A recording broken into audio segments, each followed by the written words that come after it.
It's November 20th, and here we are at another one of Farming Smarter Saving Soils erosion projects. So this one is one that we focused on sugar beets. So we completed this trial once last year, and we seeded our cover crops following sugar beet harvest, and it got cold pretty quick after we were able to get in and seed the cover crops, and we had basically no catch, very little success with it. So we sort of reinvented the wheel this year, and we tried doing inter-row cover crops. So we took a series of crops and we seeded them sort of mid to late June between the rows of the sugar beets with a planter, and it actually worked quite well. We were able to get pretty good establishment.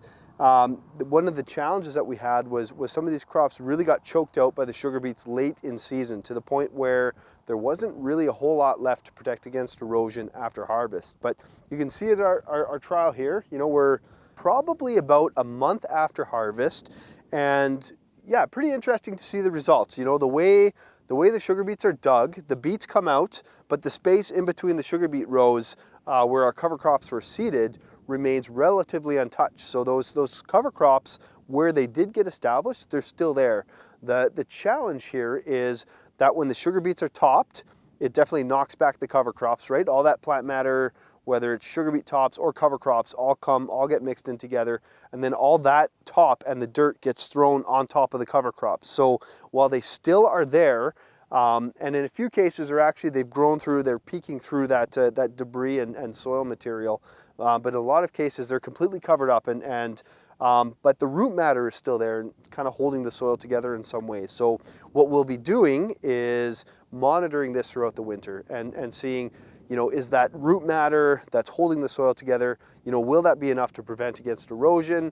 Are we going to see any comparative differences between some of the crops we tried? So yeah, maybe I'll take you into the plots and we'll take a close look at a few of the treatments and some of the things we've observed this fall post-harvest.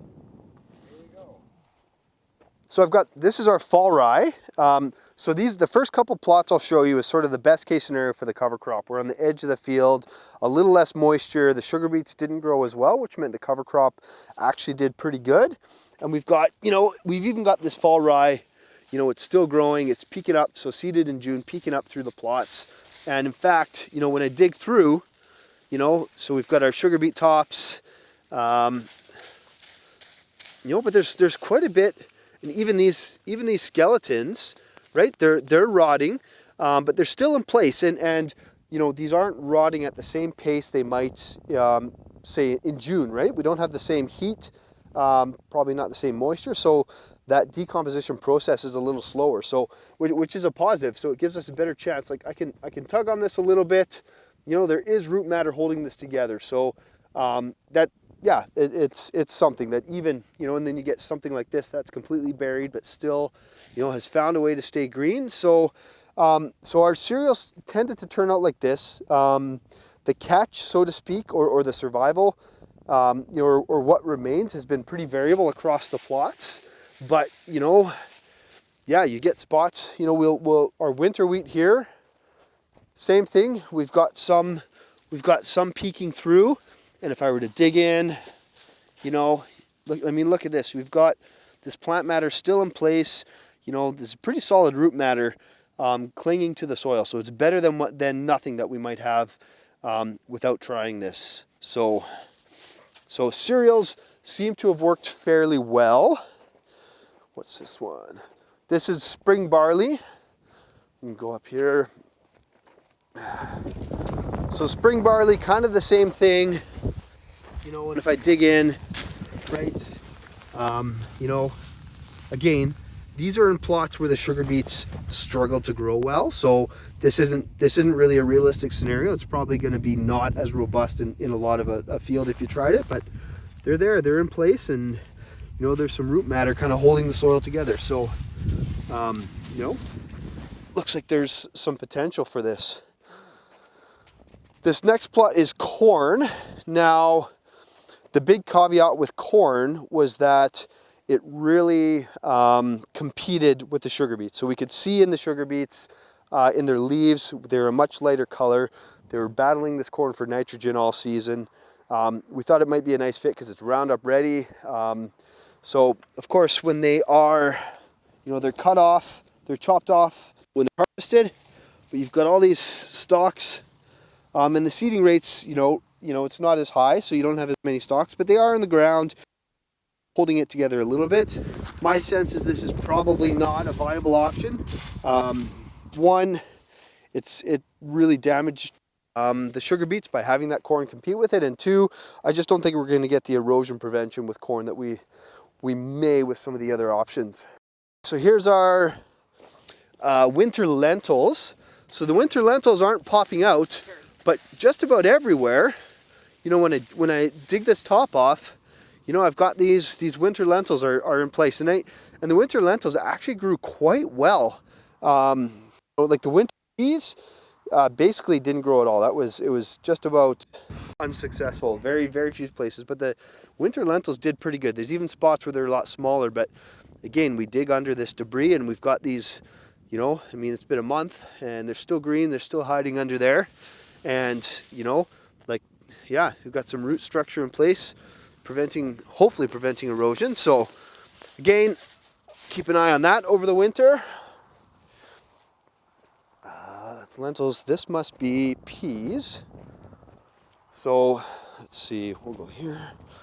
So here's our winter peas, and pretty much nothing. I haven't found very little traction on the winter peas anywhere. So, it appears just on the, surviving until late in the season standpoint, winter peas probably aren't an option. And this was, pretty standard across the trial. The winter peas, we didn't see a whole lot of anything happen.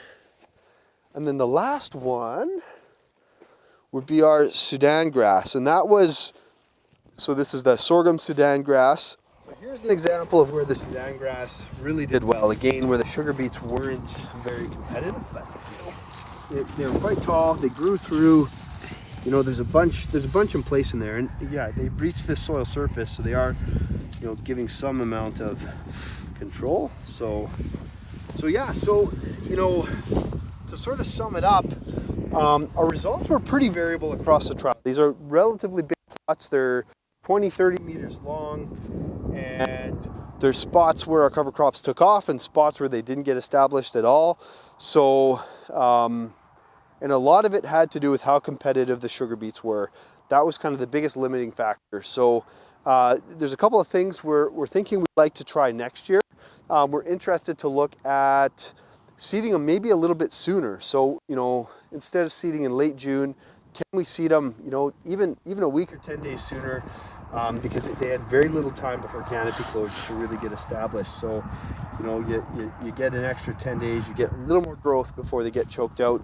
The challenge there is you might have to skip on that last herbicide application. So what does that look like? So there's a few different things we're going to work through over the winter and redeploy in the spring with some of these ones that work the best. But that's the big one, is where the sugar beets were competitive. It was hard to get much established, and there was a few options, corn and winter peas, that even after a short 1 year demo in 2 spots, 1 year trial in 2 locations, I really don't think have a lot of potential as a solution. So so stay connected. We did take yield data on the sugar beets, how much they were impacted by the different crops. So we're still waiting to get those sugar content results back and analyzed. So stay connected to Farming Smarter for updates on this project, and we have 2 more years that we'll be doing this. So I think next year we'll have a little bit of a different treatment list based on what we learned here, and we'll go from there. So check out our website.